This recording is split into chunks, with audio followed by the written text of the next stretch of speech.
Clear! Clear.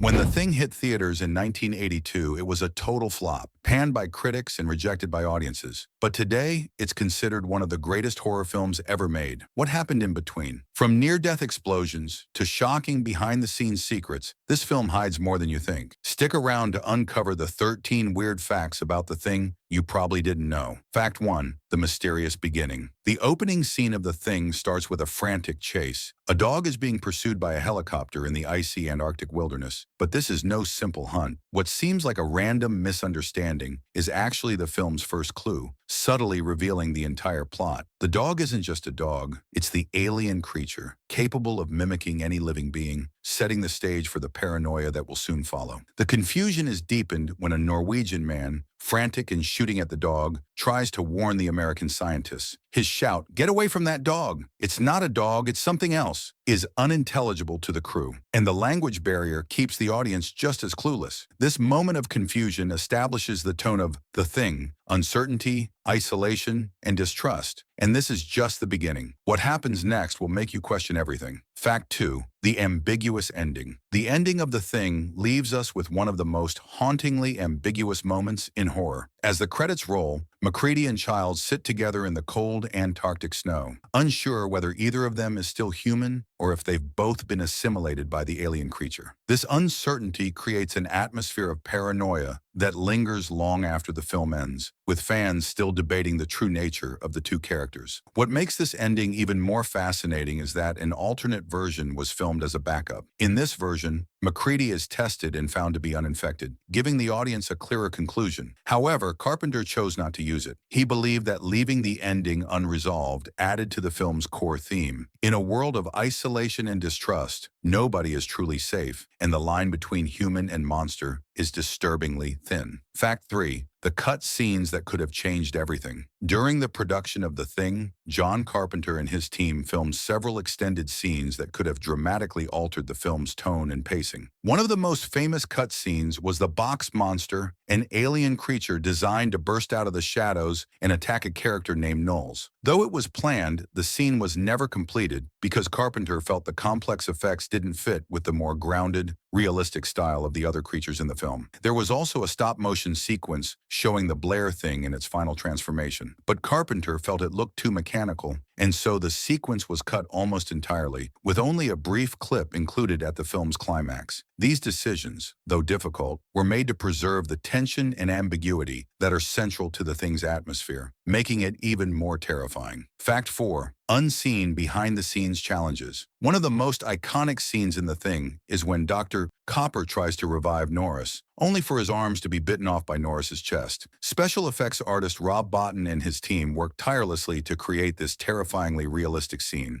They used a double amputee to portray Dr. Copper's character, fitting him with prosthetic arms made from wax bones and rubber veins. The hydraulic-controlled chest cavity created the effect of the creature's jaw snapping shut on Copper's arms. But the scene became even more intense when the head of Norris's creature model caught fire during filming, adding an unexpected yet perfect touch to the effect. Carpenter decided to keep this fiery accident in the final cut because it created a chilling, unplanned moment of realism. This behind-the-scenes challenge helped solidify The Thing as one of the most memorable films in horror history. Fact 5. The score that was almost not right. The haunting score of The Thing is one of its most defining elements, but it almost didn't happen the way we know it. Carpenter, known for composing minimalist electronic scores for his previous films, handed the task over to Ennio Morricone due to the massive workload. Morricone, famous for his sweeping orchestral scores, was initially unsure how to approach the film. Carpenter wanted something dark and minimalist, and after a meeting in Rome, Morricone composed a score that combined industrial sounds with sparse, eerie beats. Initially, Carpenter felt the score was too grand and demanded it be simplified. Morricone's final score is now iconic, with its low, resonating beats that evoke the creature's stalking presence. Interestingly, The score was initially criticized and even nominated for a Golden Raspberry Award for Worst Musical Score. Today, however, it is celebrated as one of the most chilling and effective film scores of the 1980s. Fact 6. A near-deadly explosion. In one of the Thing's most intense scenes, Kurt Russell came dangerously close to being injured by a real explosion. In the final moments of the film, MacReady throws dynamite at the creature, but the explosion was far stronger than anyone had anticipated. Russell, caught off guard, was thrown violently backward by the blast. His stunned reaction on screen wasn't scripted. It was entirely real. The explosion's force was so powerful that it almost sent Russell flying off set. Despite the dangerous moment, Carpenter decided to keep the shot in the film, believing that it added an authentic, unplanned element of shock and fear. This close call made the scene even more unsettling, adding to the sense of chaos and unpredictability. In the end, it contributed to the film's raw intensity, enhancing the realism and sense of danger that permeated the entire production. Fact 7. The creation of Windows. The character of Windows, the anxious radio operator in The Thing, wasn't even named in the original script. Actor Thomas G. Waits, who portrayed the character, often wore sunglasses during rehearsals, leading his co-stars to jokingly refer to him as Windows because they could never see his eyes. Waits liked the nickname so much that he suggested it to director John Carpenter, who thought it was a perfect fit and decided to officially change the character's name to Windows. This small, though spontaneous change helped solidify Windows as a memorable and unique character. Windows eventually meets a tragic fate when he is assimilated by the creature and burned by his own teammates. What started as a casual nickname turned out to be a defining element for the character, giving him an identity that stood out amidst the paranoia and tension of the film. Fact 8. Kurt Russell almost didn't star in the film. Kurt Russell's portrayal of MacReady is now iconic, but he wasn't the first choice for the role. Initially, director John Carpenter and Universal Pictures considered other actors like Christopher Walken, Jeff Bridges, and Nick Nolte. However, none of them seemed to fit the image of a rugged, isolated man in the harsh Antarctic environment. It wasn't until June 1981, when pre-production was nearly complete, that Russell was selected for the role. To prepare, Russell grew his hair and beard for nearly a year, embodying the tough, gritty appearance of MacReady. He also brought a unique energy to the role, often incorporating small details into MacReady's personality, such as smoking a cigarette right before action to make his breath visible in the cold. Russell's performance became one of his most memorable, helping to transform him from a youthful action star into a seasoned figure in horror films. Fact 9. The film's complicated copyright issues. The copyright history behind The Thing is incredibly complex. The film is based on John W. Campbell Jr.'s novella Who Goes There? But the remake rights were tangled with the 1951 film The Thing from Another World, which had been produced by RKO Pictures. Universal Pictures, which wanted to bring The Thing to the big screen, first had to acquire the rights to Campbell's novella, which were held by screenwriters Hal Barwood and Matthew Robbins. However, they had no plans to create a new project. At the same time, the rights to the 1951 film were held by producer Wilbur Stark, who had bought them along with other RKO properties. Universal had to navigate these legal complexities, securing both sets of rights before they could officially begin production. The legal mess resulted in Wilbur Stark being credited as an executive producer, despite having little involvement in the actual filmmaking process. Fact 10. The plot was revealed in the first few minutes. In an extraordinary twist, The Thing reveals its entire plot within the first few minutes of the film, yet most viewers miss it entirely. The opening scene shows a dog being chased by a helicopter through the frozen Antarctic landscape. When the helicopter lands near the American research station, the Norwegians on board begin shooting at the dog. The situation seems like a tragic misunderstanding at first, but if you know Norwegian, you'll hear the warning shouted by the helicopter pilot, "Get away from that dog. It's not a dog. It's something else." This line makes it clear to those who understand that the alien creature is already among them. The language barrier between the Norwegians and the Americans prevents this warning from being understood, which in turn traps the audience in the same confusion. Carpenter masterfully sets up the paranoia and isolation that define the film. Fact 11. Carpenter was not the first choice. Although John Carpenter is now synonymous with The Thing, he wasn't the first choice to direct the film. In the early stages of the project, producers Lawrence Terman and David Foster had a different vision. vision for the film. Universal Pictures at the time had a long-term contract with director Tobe Hooper, famous for his work on the Texas Chainsaw Massacre. Initially, Hooper was assigned to direct the remake of John W. Campbell Jr.'s Who Goes There, with a script that was quite different from what Carpenter later envisioned. Hooper's approach was more in line with an adventure-style story rather than the psychological horror that Carpenter would later craft. After multiple drafts were rejected and the project stalled, producers turned to Carpenter. His vision for a claustrophobic, paranoia-driven film focused on the alien creature's ability to impersonate humans, completely reshaped the project, turning it into the horror classic we know today. Fact 12. The hidden camera trickery. One of the most brilliant aspects of The Thing is how John Carpenter kept both the characters and the audience in the dark about who was actually infected by the alien creature. To enhance the atmosphere of suspicion and paranoia, Carpenter made sure even the actors didn't know who the monster was at various points. One famous scene involves a shadow being cast on a wall just before the dog begins its transformation. Carpenter deliberately hired an extra, rather than a main cast member, to create the shadow, ensuring no one knew who was truly infected. This trick kept the tension high, as both the audience and the characters were left guessing. As a result, the fear of not knowing who could be trusted created a deeper sense of dread that permeates throughout the entire film, making the experience much more unsettling and unpredictable. Fact 13. The unexpected financial failure. When The Thing was released in 1982, it was a massive financial disappointment. Despite its impressive $15 million budget, the film grossed only around $14 million